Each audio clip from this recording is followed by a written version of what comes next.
Domethënë mos kalo pa u kthyer në Bylys. Të shikosh bukuritë e tia. Megjithse barbarët e shkatërron, ai prapë është i bukur.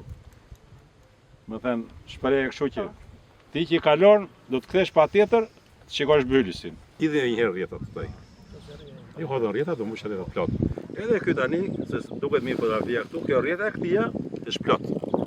Ostrogotët, domethënë ishin të dy palët, ishin në Gjermani.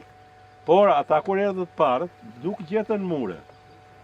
Dhe gjetën qytetet pa fortifikuar. Dhe pjesën më madhe të qytetit gjetën pa fortifikuar dhe bën krimet më të tmerrshme.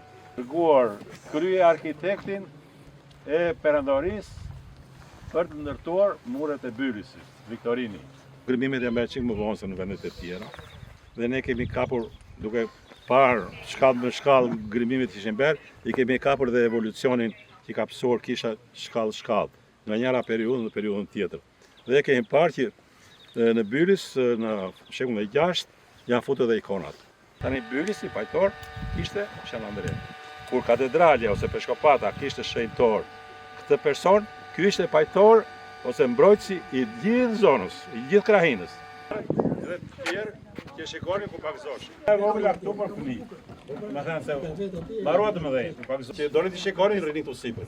Edhe shikonin këta këtu brenda. Dakord? Kjo ka qenë me pikturë, ka se ti ka ngjerë një topa që ka ngjerë tani. Ishte tani shkallë, shikoni shkallë? Kjo janë shkallë. Edhe kjo ishte me dysheme, këtu lëvizin ata, shkonin aty dhe shikonin ku bësh pakzimi, gropa e pakzimit është kjo.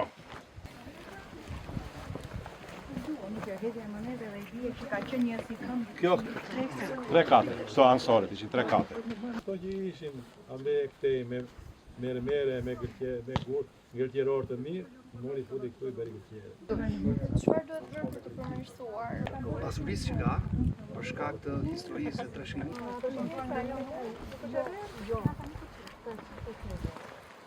Të shkëputura,